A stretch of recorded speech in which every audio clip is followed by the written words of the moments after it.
the third example that I was going to bring up was a story out of, let's see, the First United Methodist Church of, well, it's in West Virginia. We'll just go with that. And you can imagine there's quite a few poor people in West Virginia.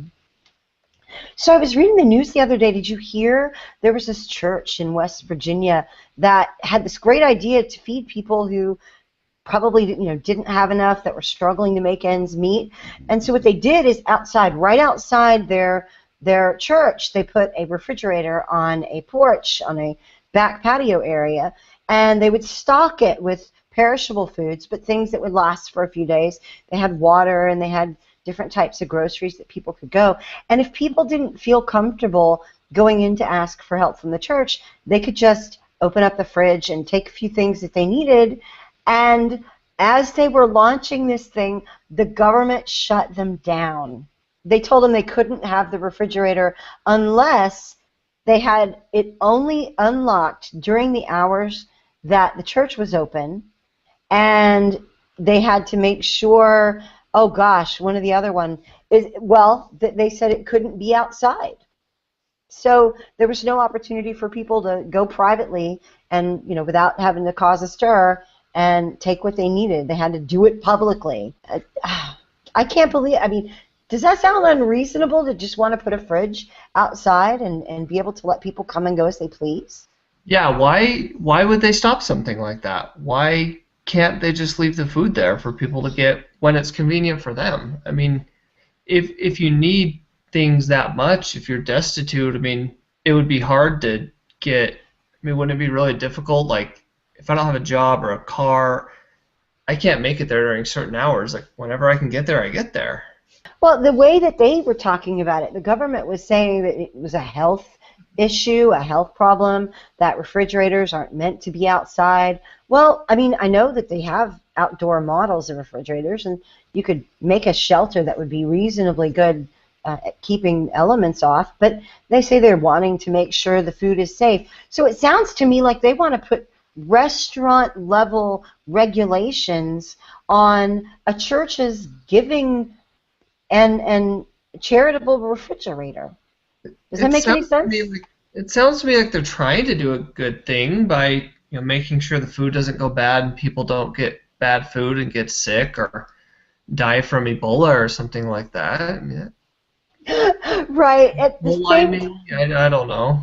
Right, and I think with a few modifications, they could probably meet all the standards that the health department's talking about. But locking it up when there's no one there, that was the thing that really made me kind of crazy, because if there's no one there and they happen to be hungry, what if somebody has an emergency in the middle of the night? In a lot of these communities, stores close at 9 o'clock in the night, and nothing opens again until 8 in the morning. Why is a health department telling a church what they can do? Like, if I want to give a sandwich to a friend, do I have to ask the health department and get them to come inspect it? Like, that's a good question, isn't it? Because it's just people getting together. Why are they involved at all? And you could think about what would they do if the church's potlucks? Are they going to now start requiring people to have their potlucks cooked in commercial kitchens? It seems like way too much control over what this church is trying to do something good with. Yeah, I agree. That I don't get why they're trying to make that their business. That seems really weird that they have anything to do with that. Right, and that's why I kind of keep up with the news, because stories like this, they get me all upset, and then I want to do something about it. So, I keep reading up on things like this. I've been following some other stories about this and government getting in the way of people trying to help the poor, and it makes me crazy. So there's more? That isn't just crazy local sheriff getting on his high horse or something? This seems to be a movement all over the country. Different cities are trying to put in laws that says you can't feed the homeless, or if you do, you have to provide a portable toilet or something. Some of the stories you would not believe. They're crazy. I'll send you some if you want. Yeah, that sounds good. That seems really weird to me. Like, I don't get what these people are trying to do. Yeah, you and me both. Maybe we'll figure it out. I'm going to do some more research on it, and I'll get back to you. All right, thanks. That sounds good. There you go. All right, so we've gone through 3 examples, 3 stories that are Did you really ever quick. did you ever tag it being conservative, I Tishy? I didn't hear didn't, but now that I know it's Ryan, I can email him. I'm going to send him some more stories. I've opened the door for future communication on this issue. There's 71 cities in America that have it's against the law to feed the homeless, to give free food to someone or to share food with someone. Are you serious?